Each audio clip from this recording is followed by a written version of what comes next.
योग दर्शन की कक्षा में आप सभी का स्वागत है। जो चर्चा चल रही थी आज अभी मंत्र से पहले, प्रत्याहार, धारणा, ध्यान। तो ध्यान जो है, हमने बहुत बार ध्यान शब्द अक्सर समाज में हम सुनते ही हैं, और ध्यान शब्द का खूब प्रयोग आजकल होता है। और ध्यान के लिए ये होता है कि भैया देखो, आप मंत्र पे ध्यान को लगा दो, किसी नाम पर ध्यान को लगा दो, किसी ध्वनि पर, किसी शब्द पर ध्यान को लगा दो, किसी स्थान पर, अपने शरीर के अंग विशेष पर, भृकुटी पर ध्यान को लगा दिया, कंठ पर ध्यान को लगा दिया, या 8 चक्र जो है, मूलाधार, स्वादिष्ठान, मणिपुर, अनहद, विशुद्धि, आज्ञा, सहस्रार और हृदय कमल, ये 8 चक्र जो है ना, इन 8 चक्रों पर मन को लगा दो। और या अंगुष्ठ भाग पर लगा दो, नासिका के अग्रभाग पर लगा दो, जिह्वा के अग्रभाग पर लगा दो, जिह्वा के मूल भाग पर लगा दो। ये जितने भी ये कहे जाते हैं, ध्यान के तरीके बताए जाते हैं, तो शास्त्रों में ये सब जो है, ये ध्यान नहीं है, ये धारणा है। धारणा जो है वो किसी एक स्थान पर अपने चित्त को बांध देना, अपने ज्ञान को ज्ञानात्मक रूप से चित्त को वहाँ पर एकाग्र कर देना, ये धारणा है। और वैसे इस शास्त्र में धारणा की जब है ना जो है प्रगाढ़ता होती है, तो ध्यान की अवस्था को स्वीकार किया गया है, उस अवस्था को ध्यान कहा गया है। लेकिन यदि अपन सांख्य दर्शन का थोड़ा सा सहारा लें, तो सांख्य दर्शन ध्यान को बिल्कुल विषय रहित, मन का विषय रहित हो जाना, उसको ध्यान बोलते हैं। ध्यानम निर्विषयम मनः। जी जी, जो सांख्य में जो ध्यान शब्द का प्रयोग किया गया, बहुत से लोग इसका ऐसा अनुवाद करते हैं कि समाधि के अर्थ में ध्यान का प्रयोग किया गया। हाँ, ध्यानम निर्विषयम मनः, विषय रहित जो ध्यान, मतलब जो है ना, विषय रहित हो जाना, मन का विषय रहित हो जाना, ये ध्यान है। यहाँ पर जो ध्यान का प्रयोग किया गया है, वो धारणा के रूप में, धारणा की जो प्रगाढ़ अवस्था है, इस रूप में किया गया है। वहाँ पर ध्यान का अर्थ है विषय रहित हो जाना, क्योंकि यहाँ पर एक अंग के रूप में इसको स्वीकार किया गया है। और अंग के रूप में स्वीकार करने से जो एक प्रोसेस है, उस प्रोसेस में यहाँ के बाद ये के बाद ये के बाद ये के बाद ये, इसके बाद ये, इसके बाद ये, उसमें ध्यान है। एक ध्यान भी एक अपने आप में एक सीढ़ी है, तो उसका संबंध धारणा से भी होगा, उसका संबंध समाधि से भी होगा, क्योंकि दोनों के बीच में है। जैसे 5वीं सीढ़ी का संबंध चौथी से भी होगा, छठी से भी होगा या नहीं होगा? जी, सही बात है ना। तो यहाँ पर ध्यान एक सीढ़ी के रूप में प्रयोग किया गया है। जो स्वतंत्र शास्त्र हैं, जहाँ पर ध्यान को अंग के रूप में न करके ध्यान की एक स्वतंत्र रूप से परिभाषा दी गई है, तो वो है ना सांख्य में बहुत अच्छी मिलती है। ये ध्यानम निर्विषय मना सांख्य का ही सूत्र है कि ध्यान मतलब विषय रहित हो जाना, मन का विषय रहित हो जाए, मन वृत्ति रहित हो जाए, वो ध्यान है। तो ध्यान एक समाधि के रूप में स्वीकार किया गया है।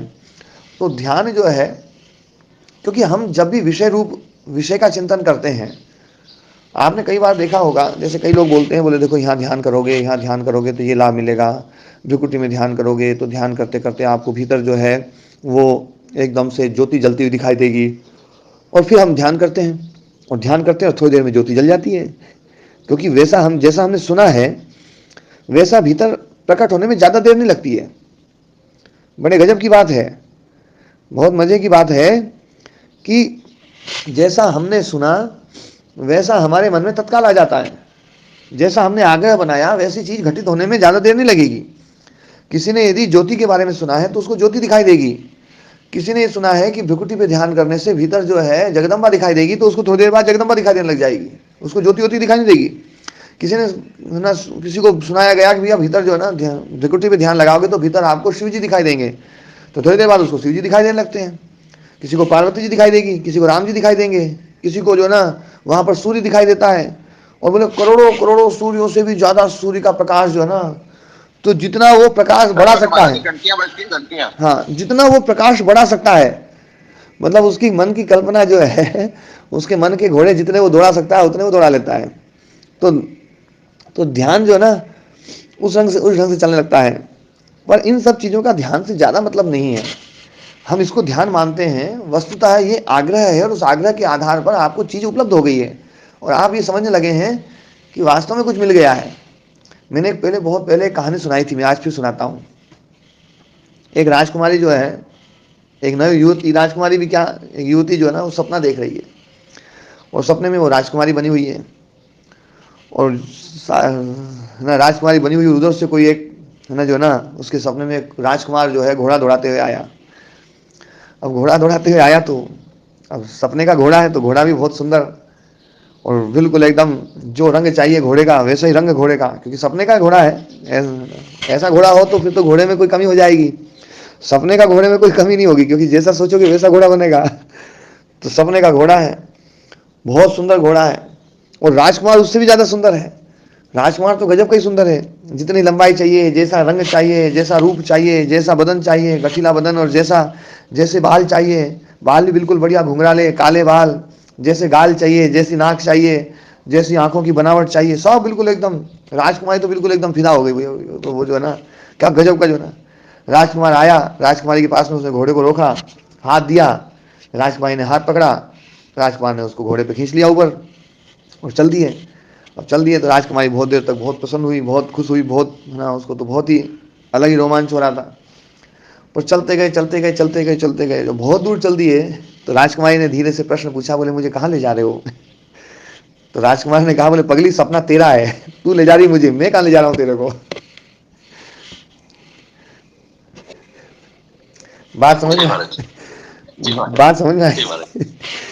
तो हम जो है ना ध्यान को जो है ना हम खुद ले जाते हैं, जहाँ जिधर ध्यान ले जाना है उधर ले जाओ।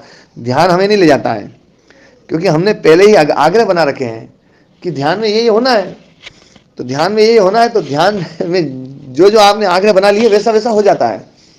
यदि ध्यान में जैसा होता है वैसा होता तो सबका एक जैसा होता। ध्यान यदि घटित होता तो ध्यान का जो फल है वो लगभग लगभग 100 आदमी ध्यान करते तो 100 आदमियों का ध्यान का जो फल है वो लगभग लगभग एक जैसा होता। बस उसमें यह तो हो सकता था कि जैसे मीठा, कोई सा हलवा ज़्यादा मीठा होता है, कोई सा हलवा कम मीठा होता है, क्योंकि उसमें चीनी की मात्रा ज़्यादा है, कहीं कम है। तो उसमें क्वांटिटी में तो जो ना वो हो सकता था, है ना, भेद। क्वालिटी में भेद नहीं है।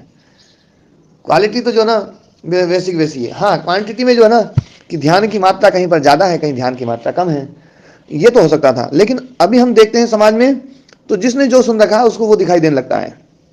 तो वास्तव में ये ध्यान नहीं है, ये धारणा है। जो आपने सुना था वैसा आपको दिखाई देने लग गया है। और ये सब चीज़ें जो ना हम इसको ध्यान कह करके आरोपित कर रहे हैं। ध्यान वास्तव में मन का बिल्कुल नियंत्रित हो जाना है।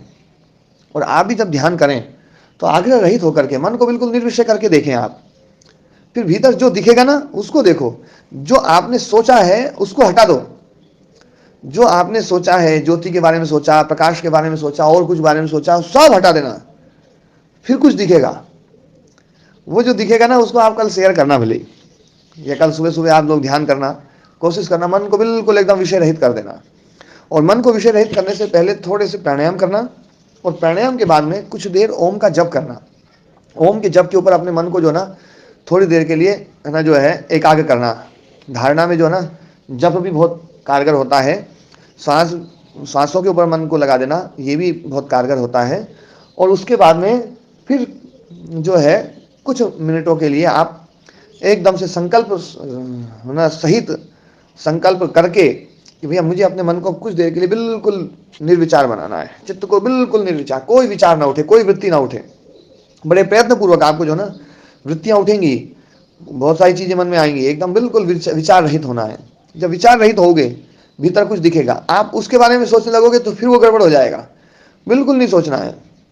तो है ना जो है बिल्कुल मन को निर्विषय बनाना। तो ध्यान जो है वो निर्विषय है, एक बात। दूसरी बात एक और है, कई बार हम जब करते हैं, देखो ध्यान में कुछ समस्याएं क्या आती हैं वो भी थोड़ी सी मैं व्यावहारिक समस्याएं बतलाता हूँ। व्यावहारिक समस्याएं ये आती हैं कि हमने आज ध्यान किया, फिर कल ध्यान किया, फिर परसों ध्यान किया, और कई दिनों तक ध्यान करते हैं। तो हम जिस तरीके को अपनाते हैं उस तरीके का हमारा अभ्यास बन जाता है। वो जो प्रोसेस है, इतनी बार लंबी सांस ली, इतनी बार ये किया, इतनी बार ओम का जप किया, इतनी बार गायत्री मंत्र का जाप किया, फिर उसके बाद में फिर थोड़ी देर बाद में जो है ना सांसों के ऊपर ध्यान लगाया या जो भी किया, और है ना धारणा से फिर ध्यान में पहुंच गए। तो ये जो प्रोसेस है, ये प्रोसेस का अभ्यास बन जाता है। और अभ्यास बनने के बाद में होता क्या है कि हम ये सब काम करते रहते हैं और हमारा मन सारी चीज़ें सोचता भी रहता है, सारे काम करता रहता है। जैसे आप लोगों में जितने भी लोग यहाँ बैठे हैं उसमें लगभग जो है 60-70% व्यक्तियों को गाड़ी चलानी आती होगी। गाड़ी चलाते समय आपने जब गाड़ी सीखी थी उस समय का एक बार आप विचार करो कि जिस समय आपने गाड़ी सीखी थी उस समय आप इधर उधर कम देखते थे या नहीं देखते थे, इधर उधर ध्यान ही नहीं जाता था केवल गाड़ी पे। क्योंकि कई बार तो ऐसा होता था कि जैसे पेडल चला रहे हैं तो ब्रेक लगाना भूल जाते हैं, ब्रेक लगाया तो पेडल चलाना भूल जाते हैं या और कुछ चीज़ भूल जाते हैं। मतलब एक काम करते हैं तो दूसरा काम भूल जाते थे। ऐसा हुआ है कि नहीं हुआ है? जी गुरु जी, हुआ है ना। और मुझे तो बहुत अच्छी तरीके से याद है कि जैसे ही मतलब साइकिल में कुछ और काम करना होता था तो पेडल भूल जाते थे, पेडल नहीं चलता था। और पेडल चलाते थे तो और दूसरे काम भूल जाते थे। फिर एकदम से जो है ना पेडल चलाते चलाते जो है ना पेडल को ऐसे चलाना, वो सारा ध्यान एक एक क्रिया पे लगाना पड़ता था। हैंडल को संभालना तो बिल्कुल एकदम उसी तरफ ध्यान लगाना होता था। बड़ा है ना, जो है ना कोई ब्रेकर आता था तो उस ब्रेकर पे कई बार साइकिल उसी रफ्तार से चलती थी जिस रफ्तार से सामान्य में चलती थी, एकदम कूदती थी, क्योंकि उसका ध्यान ही नहीं रहता था। वो बड़ा ब्रेकर का ध्यान नहीं रहता था, इतनी बड़ी मतलब ऐसी स्थिति रहती थी। फिर धीरे धीरे अभ्यास होता है, अभ्यास होता है, फिर है ना गाड़ी चलाते हैं अपन, गाड़ी का अभ्यास हो जाता है। और इतना अभ्यास हो जाता है कि हम जो है ना गाड़ी चला रहे होते हैं, फोन पे बताते हुए बात भी कर रहे होते हैं, बगल में लोग बैठे उनसे ही बात कर रहे हैं और आसपास के मौसम की जानकारी देते रहते हैं। अरे यार यहाँ तो अपन राजस्थान में आया हूँ, बहुत है ना जो ना यहाँ तो बहुत पानी गिरा है और यहाँ तो ओले बरसे हैं और यहाँ तो ये हुआ है और अभी अभी पानी गिरा है, सब खेतों में पानी भरा हुआ है। गाड़ी चल रही है ना, जो है सामने से गाड़ी आ रही है उनको बचा भी रहे हैं, सब कुछ कर रहे हैं, ब्रेकर भी आ रहा है, सब कुछ आ रहा है, कहीं चौराया भी आ रहा है, तिराया भी आ रहा है, वहां भी हम ध्यान से देख रहे हैं और अपनी गाड़ी को चलाते जा रहे हैं। लेकिन बाकी और सब तरफ भी ध्यान है हमारा। होता है या नहीं होता ऐसा? है ना। और ये जो होता है ऐसा ही ऐसी अवस्था हमारी है ना जो है ना ध्यान की हो जाती है। और ऐसी अवस्था जब ध्यान की होती है तो हम सारा जो अपनी जो प्रोसेस है जो हमने बना रखी है कि इसके बाद ये, इसके बाद ये, इसके बाद ये, इसके बाद ये, सारा काम कर लेते हैं अपन जब भी कर लेते हैं, संध्या भी कर लेते हैं, संध्या पूरी की पूरी कर लेते हैं। और है ना कई बार तो ऐसा भी होता होगा कि पूरी संध्या में हम एक सेकंड भी जो है ना संध्या में नहीं रहते हैं। जी होता है गुरु जी, बिल्कुल होता है। और पूरी संध्या हो जाती है तो मालूम पड़ता है कि हम तो कुछ और ही कर रहे थे। हाँ, पूरा ध्यान कहीं मन इधर-उधर हो जाता है। क्यों? इन चीजों का हमने अभ्यास कर लिया है। हम क्या करते हैं, जो हमने कल किया है वही हम आज करते हैं और जो आज किया है वही हम कल करेंगे और जो कल किया है वही परसों करेंगे और परसों के बाद में नरसों करेंगे। नया तो उसमें कुछ हो ही नहीं ना।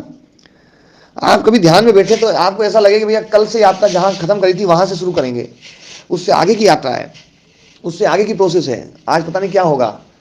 आपने तो एक वो बना लिया है ना जो ना एक ढर्रा बोलते हैं, जिसको ढर्रा बोलते हैं, उसी को गेड़ शब्द बोलते हैं। गेड़ होता है कि गेड़ होता है बस, ट्रैक बोलते हैं इंग्लिश में। हाँ, ट्रैक बना लिया, एक ट्रैक बना लिया, बस उसको चलना है बस, है ना। तो हमारा जो ध्यान है वो एक ट्रैक बन गया है। तो इसमें कुछ भी नया उपलब्ध नहीं होगा। जो पुराना है, जो उपलब्ध होना था वो हो लिया, जो पहले दिन उपलब्ध होना था, दूसरे दिन उपलब्ध होना था, कुछ दिन तक जब तक वो उसमें नयापन था तब तक वो जो है ना उसमें जो उपलब्ध होना था हो लिया, अब कुछ नहीं होगा। और यही प्रक्रिया के कारण से जो है ना जो है कई लोग उतनी देर आरती कर लेते हैं, वो पूजा पाठ कर लेते हैं, गीता भी पढ़ लेते हैं, गीता भी पढ़ लेते हैं, पूरी गीता मतलब जो है ना अभ्यास हो जाता होगा। वो है ना जो है मतलब व्यापारी दुकान पे बैठ करके गीता का पाठ भी कर लेता है और उस समय ग्राहक को ठग भी लेता है वो है ना। बड़ा बड़ा मजेदार मतलब प्रसंग बनता है उस समय। तो ये सब चीजें जो दूसरों के साथ में घटित होती है ये हमारे साथ में भी घटित होती हैं। जैसे व्यापारी गीता पढ़ता है, हम संध्या करते हैं या और हम ध्यान करते हैं और बहुत बढ़िया जो है ना, और उसके बाद में एक अहंकार और पैदा हो जाता है कि हम तो ध्यान करते हैं, अरे हम तो गीता पढ़ते हैं, हम तो संध्या करते हैं, और दूसरा आदमी तुम तो संध्या करते ही नहीं हो। महाराज जी यही बात है, बिल्कुल यही धोखा खा गए हम लोग। हाँ, तो है ना जो है इस प्रोसेस को थोड़ा सा ठीक करें और इसमें जो है ना एक नयापन हमेशा जो है ना ये इसकी भी यात्रा जहां कल रुकी थी ना उससे आगे बढ़ना है अपने को। और इसमें जो है ना मन और वृत्तियां जो है उन वृत्तियों के ऊपर पूर्ण एकाग्रता होना आवश्यक है, उन वृत्तियों का निरीक्षण आवश्यक है, उस समय वृत्तियां कोई दूसरी ना उठे वो आवश्यक है। स्वरूप शून्यता जो है ना वो आवश्यक है, स्वरूप शून्यम एवं समाधि जो कहा गया ना, स्वरूप शून्यता, तो वो जो है ना वृत्ति शून्यता वाली अवस्था आनी आवश्यक है। वृत्ति उठ रही है तो फिर ना गड़बड़ हो जाएगा। तो वृत्ति रहित होने, हम चाहे 2 मिनट बैठे हैं ध्यान में, मैं यूं नहीं कहता कि आप 2 घंटे बैठो, 2 घंटे बैठोगे तो ज्यादा और ना अहंकार बढ़ेगा कि मैं तो 2 घंटे ध्यान लगाता हूँ, 2 घंटे समाधि लगाता हूँ। आप 2 मिनट बैठो, तो 2 मिनट वृत्ति रहित होकर के बैठो, एकदम पूर्ण एकाग्र होकर के संकल्प के साथ में भी मुझे वृत्ति रहित होना है। और वृत्ति रहित अवस्था जब आएगी निर्विषय जब हमारा मन होगा तो फिर चीज़ें घटित भी होंगी और बहुत कुछ मिलेगा। और उससे पहले जो प्राणायाम है, इस प्राणायाम को साधो। प्राणायाम बहुत ही गजब की चीज़ है। प्राणायाम का लाभ बहुत अद्भुत है। और प्राणायाम के द्वारा हम अपने ओम जी हाँ, ओम जी, ओम जी। जी मैं पूछ रहा था, ये ओम का जो जाप होता है, ये दीर्घ श्वास के साथ लंबा या फिर छोटे छोटे ऐसे सांस में, एक ही सांस में कई सारे? हाँ, एक ही सांस में कई सारे भी ले सकते हैं, फिर धीरे धीरे लंबा भी कर सकते हैं इसको। आप इसको लंबा भी करें भले ही ना, क्योंकि मैंने उस दिन बताया था ये जो ओम है, ये ओम उस मूल ध्वनि का अनुकरण है। जो अव्यक्त ध्वनि, अनाहत ध्वनि है, उस अनाहत ध्वनि का ये अनुकरण है। और आप अनुकरण कैसे भी कर सकते हैं, पर कोशिश करें कि आप जो ना, मतलब जब आप ओंकार के बारे में सोचें तो आपको एक नाद सुनाई दे। नाद का मतलब है जैसे आप घंटा सुनते हैं ना, घंटे की जैसे घंटा बजाते हैं, और घंटा बजाया तो घंटे के बाद में एक आती है ध्वनि, जी जी, और बहुत देर तक आती है। मेरे पास में कटोरा है, कांसे का कटोरा, गोपाल दादाजी ने दिया हमने जो है, तो वो बहुत अच्छा वो है। तो उसमें जो ना एक बार ठोको तो बहुत देर तक झंकार होती है। और वो जो झंकार होती है, उस झंकार में यदि आप ध्यान दोगे तो आप सोचोगे भैया इसमें अ चल रहा है, तो वो अ ही चल रहा होगा। और आप ये सोचोगे भैया इसमें तो ऊ चल रहा है, तो आपको लगेगा ऊ चल रहा है। और आपको लगेगा माँ चल रहा है, तो आप उसमें सुनोगे तो माँ भी चल रहा है। मतलब जो आप सोचोगे ना वो चीज़ उसमें चल रही है। तो इस प्रकार की ध्वनि जिसमें, क्योंकि हम जब ओम बोलते हैं तो या तो आ बोलते हैं, या ऊ बोलते हैं, या माँ बोलते हैं, तीनों में से कोई सा एक अक्षर ही बोलेगा। तो प्रयास करें कि आपका जो नाद जो पैदा हो रहा है, उस नाद में तीनों का ध्यान एक साथ ही हो। तीनों का मतलब जो ना, तीनों की अनुभूति आपको एक साथ हो। आप ऐसा ओंकार बोलें, और वो जो ओंकार जब आप बोलेंगे तो आप उस अनहद नाद से जल्दी जुड़ेंगे। और फिर ऐसी स्थिति आएगी कि शायद हो सकता है आपका नाद बिल्कुल बंद हो जाए और भीतर ही भीतर वो नाद जो है ना वो चले। क्योंकि जो भीतर जो ध्वनि के द्वारा जो चलेगा, ध्वनि में ये स्थिति बड़ी मुश्किल से बनती है।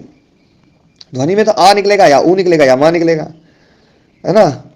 जब उपांशु प्रयोग होगा तो उसमें धीरे धीरे थोड़ा सा ऐसा एहसास होगा कि तीनों चीज एक साथ हैं। लेकिन जब आप अजपा जप में पहुंचेंगे तो वहां पर यह अनुभूति हो सकती है। और ये अनुभूति जो है ना, यदि आप लोग सभी लोग इसको करेंगे ना, आपको स्वयं सबको महसूस होगा कि वास्तव में ये अनुभूति जो है ना अजपा जप में, और ये निरंतर चलेगा। इसका जब मतलब वो हो जाएगा, आप जब इसको जो है ना इस जप को जप का संयम हो जाएगा, जप की स्थिरता हो जाएगी, तो आप कोई भी काम करेंगे निरंतर वो है ना अनुभूति बनी रहेगी। और वो अनुभूति जब बन जाएगी ना तो आप बिल्कुल शांत हो जाएंगे। एक बात थोड़ा सा मैं और कह रहा हूं, बहुत सारे साधक ऐसे हैं जिनकी शारीरिक क्रियाएं बहुत ही ज़्यादा चंचल हैं, बहुत ज़्यादा चंचल होती हैं। जैसे मतलब वो कोई भी काम करते हैं तो उनका हाथ कुछ है ना जो है ना अतिरिक्त चलते हैं, या और कुछ ना, या बैठे हैं तो है ना जो ना हाथ हिल रहा है या कुछ और हिल रहा है, सब मतलब वो निरंतर उनका हाथ पांव चलते रहते हैं।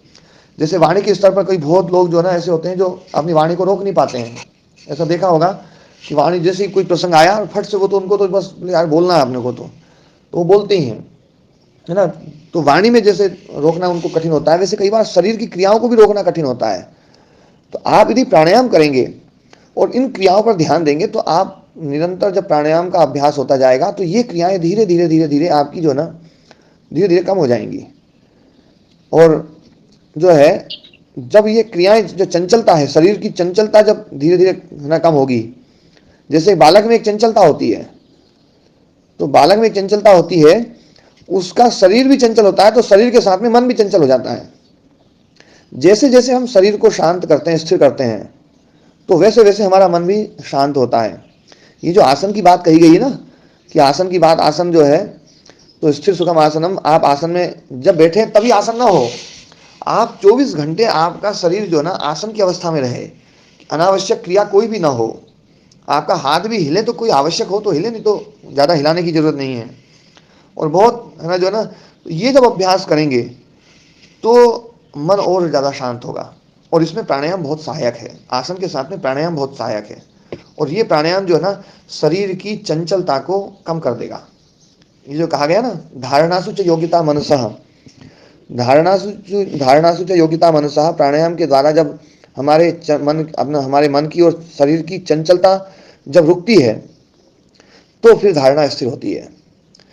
धारणा का सबसे बड़ा विरोधी तत्व जो है ना वो है रजोगुण। जैसे ज्ञान का सबसे विरोधी तत्व जो है, ध्यान का सबसे विरोधी तत्व जो है वो तमोगुण है, धारणा का सबसे विरोधी गुण जो है वो रजोगुण है। चंचलता होगी तो धारणा नहीं सिद्ध नहीं होगी।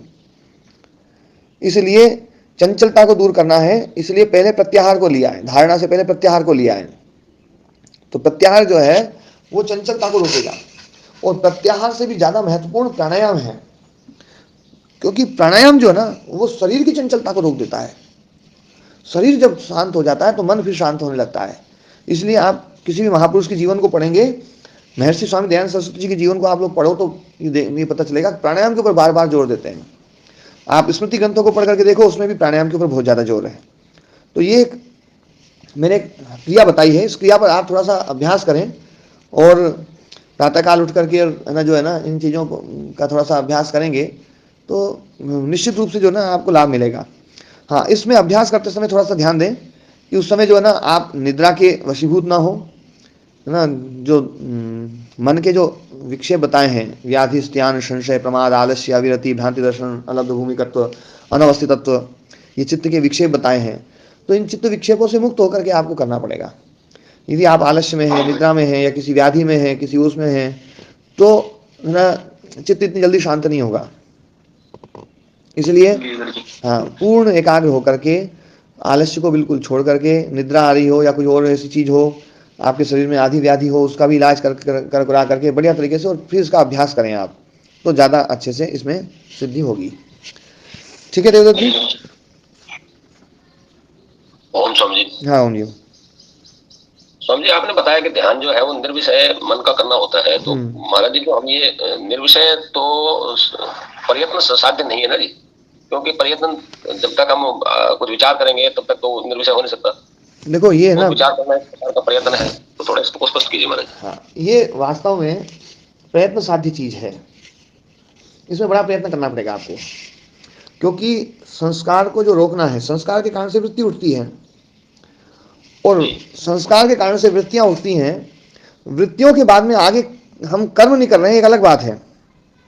जैसे काम का संस्कार है, तो काम का संस्कार है तो वृत्ति उठने में ज़्यादा देर नहीं लगेगी, तत्काल जो ना वृत्ति उठ जाती है।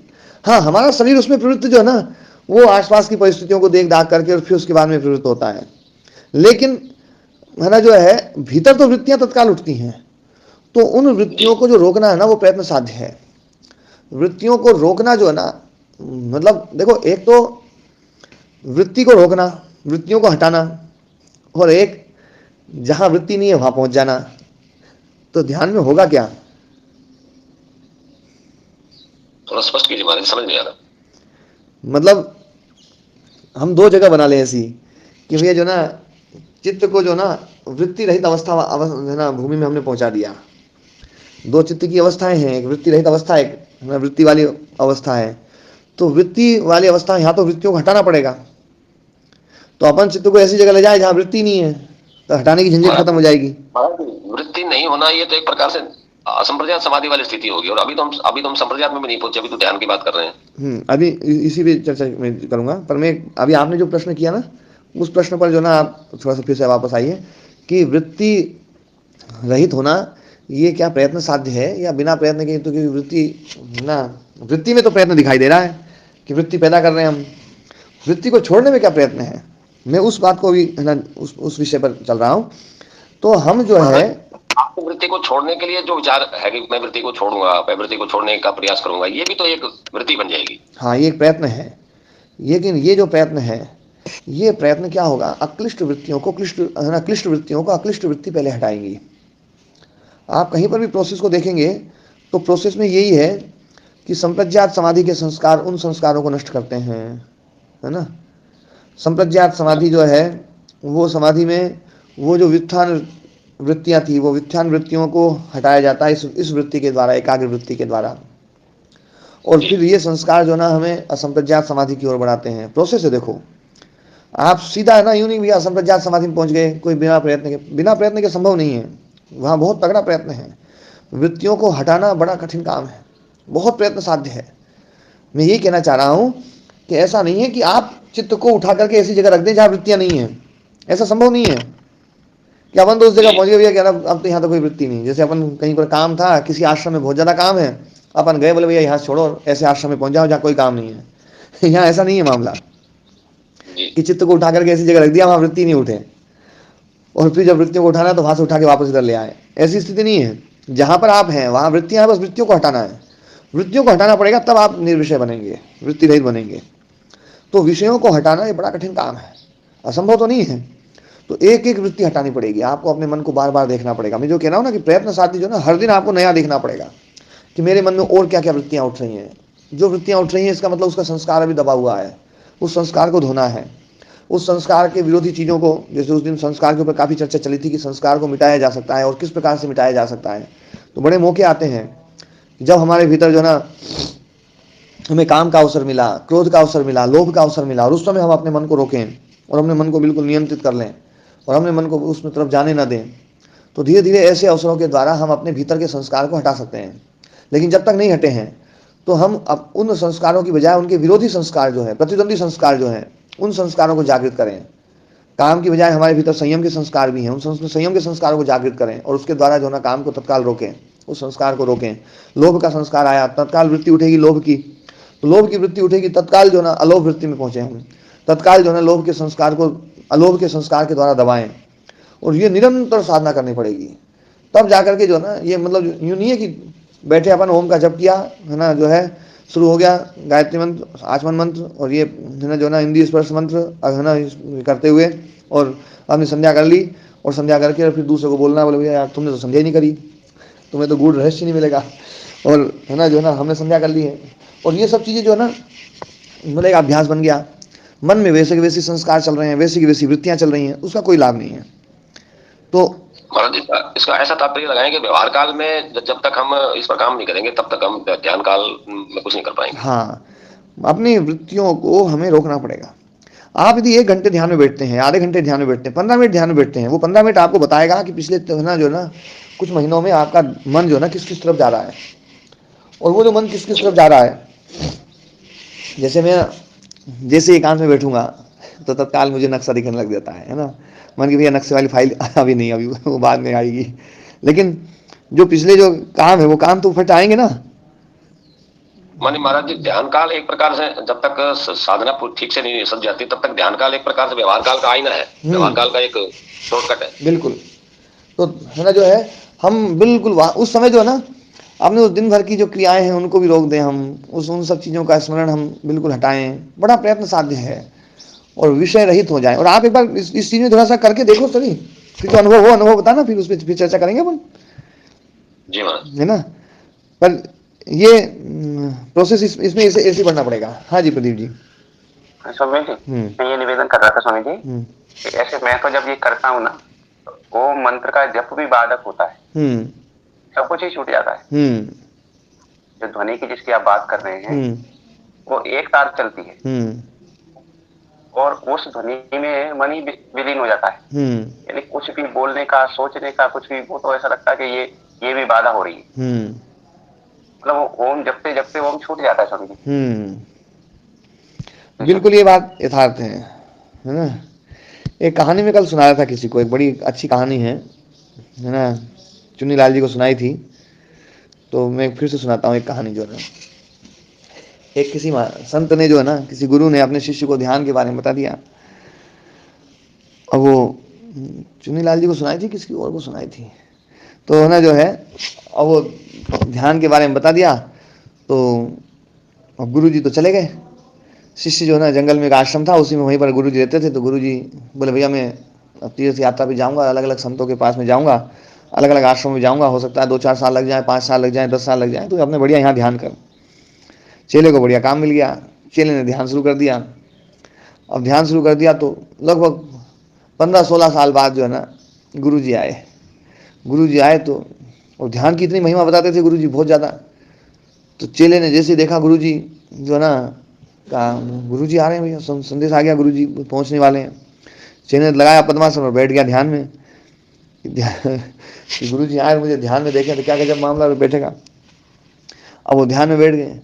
अब गुरुजी आए, देखा भैया आश्रम में जो ना चेला ध्यान में बैठा हुआ है, और ध्यान में बैठा हुआ है चेला भी बीच बीच में आँख खोल खोल के देख रहा है कि हाँ गुरुजी आ चुके हैं। अब गुरुजी देखने लग रहे हैं अपने को। अब इस समय ध्यान जोर से खींचा जाए। ध्यान इस समय जो ना होगा ना वो जोरदार होगा। और गुरुजी सब समझ रहे हैं कि भैया ये तो दिखावा चल रहा है, यहाँ खोल खोल के बीच बीच देख भी लेता है थोड़ी सी आँख से। और जो ना तो गुरुजी जो है वहीं उसके बगल में बैठ करके ईंट घिसने लगे, ईंट को घिस रहे। तो जो है चेले ने सोचा यार ये गुरुजी जो है पहले तो ध्यान के समय कोई परेशान ना करे इसका ध्यान रखते थे, अब जो ना खुद ही परेशान कर रहे हैं। ध्यान ही बड़ी मुश्किल से लगता है और ये मेरे पास आकर के ईंट घिस रहे, ये तो बड़ा जो है ना। तो जो है वो चेला जो है थोड़ी देर तक तो सोचता रहा कि यार क्या किया जाए, गुरुजी को रोका जाए। तो बोले यार गुरुजी को रोकेंगे अपना ध्यान टूट जाएगा। अभी बढ़िया समान ध्यान, एकदम हाथ भी बिल्कुल एकदम बढ़िया ज्ञान मुद्रा में, अंगूठा घुटनों के ऊपर बहुत अच्छी तरीके से मामला चल रहा है। तो जो है चेले ने कहा अभी रुक जाओ, अभी मत बोलो।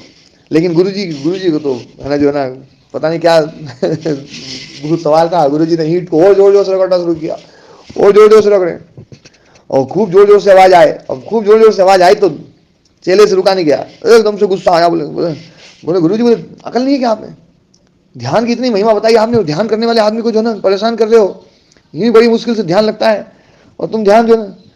गुरुजी ने कहा मैं तो इस ईंट को हीरा बना रहा था। अरे बोले गुरुजी हीरा बना रहे हो, ईंट रहेगी कभी हीरा बनेगी घिसने से। गुरुजी ने कहा बोले पागल, तूने अपने मन को जो ना ईंट बना रखा है, इसको तू घिस रहा है, तो इसको हीरा बनाने की कोशिश कर रहा है। ये ऐसे हीरा नहीं बनेगी, जैसे ये ईंट हीरा नहीं बनेगी ना, वैसे तू भी वैसे ही है। तेरे में और मेरे में कोई ज़्यादा अंतर नहीं है। तो यूँ बैठ करके सोच रहा है कि इस तरीके से मैं है ना हीरा बन जाऊँगा, ऐसे हीरा नहीं बनेगा। तो कहने का मतलब ये है कि गुरुजी ने वहाँ पर एक व्यंग्य किया उसके ऊपर कि ये जो ध्यान है, कि ध्यान में मतलब जो है ना तुम थोड़ी थोड़ी चीज़ों से परेशान हो रहे हो, थोड़ी थोड़ी क्रियाओं से परेशान हो रहे हो, तो फिर जो ना ध्यान घटित नहीं होगा।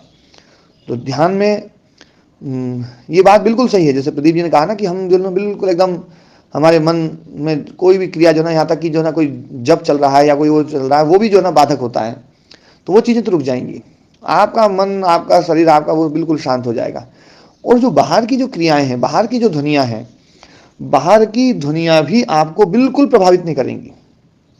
यदि बाहर की ध्वनियाँ आपको प्रभावित कर रही हैं तो अभी स्थिति थोड़ी सी आपको और ना उसमें सजग रहना पड़ेगा कि भैया ये बाहर की दुनिया जो है ना क्यों प्रभावित कर रही है। उसके बारे में हम सोच रहे हैं, खूब बढ़िया सोचते हैं। तो मन को इस प्रकार बनाया जाए, अपने मन को ऐसा जो ना आप कहीं पर भी रह करके, जैसे आप काम कर रहे हैं तो काम भी ध्यान से तो हो सकता है ना। ध्यान से काम करो, अपना काम, अपना वृत्तियां इधर न जाए। हाँ जी महाराज जी, इसमें जब कभी ध्यान का प्रयास करते हैं तो जैसे आपने ध्वनि की बात की, तो ध्वनियां जैसे कोई गाड़ी जा रही है, कोई बैंड बाजा बज रहा है, उससे मुझे प्रभाव नहीं पड़ता। मैं अपने विषय में बताना चाह रहा था, पूछना चाह रहा था।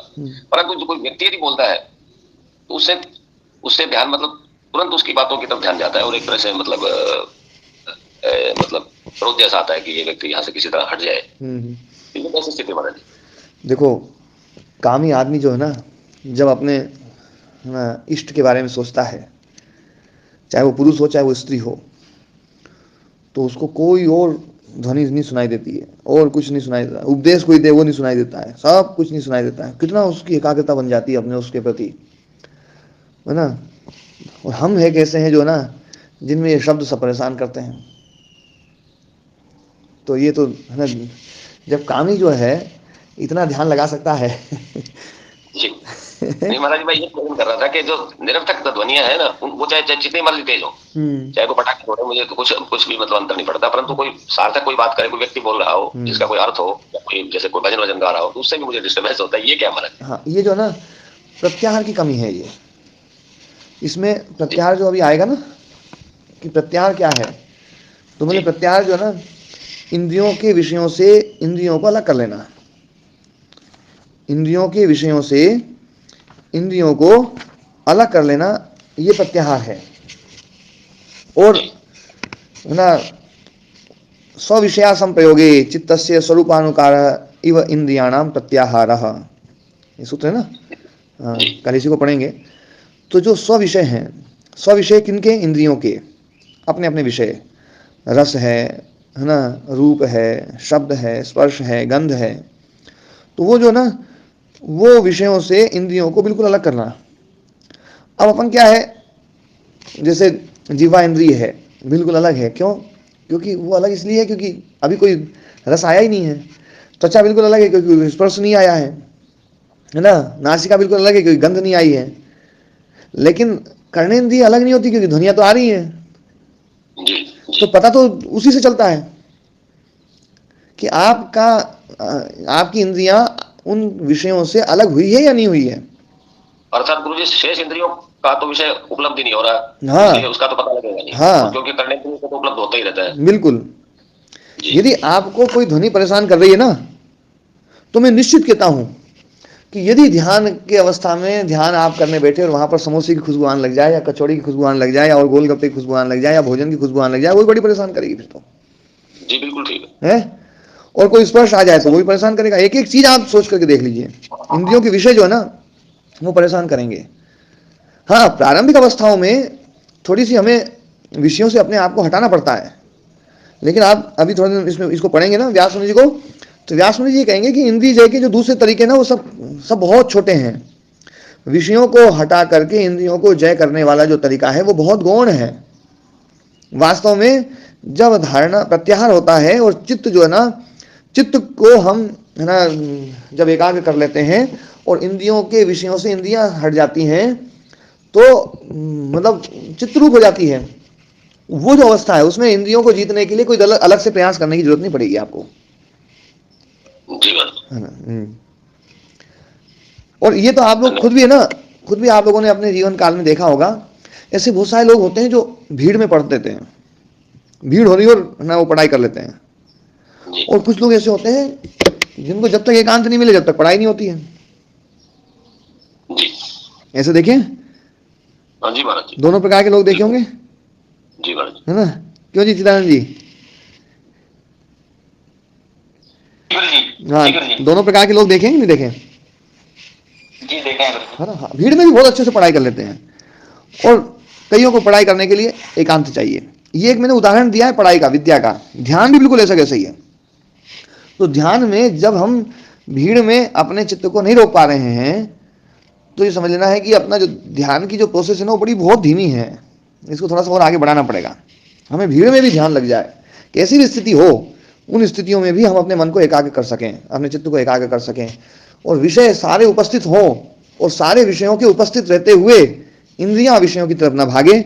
ये साधना बड़ी साधना है, इसकी तरफ भी हम प्रयास करें। आज पाठ को इतना ही रखेंगे। ओम ओम महाराज।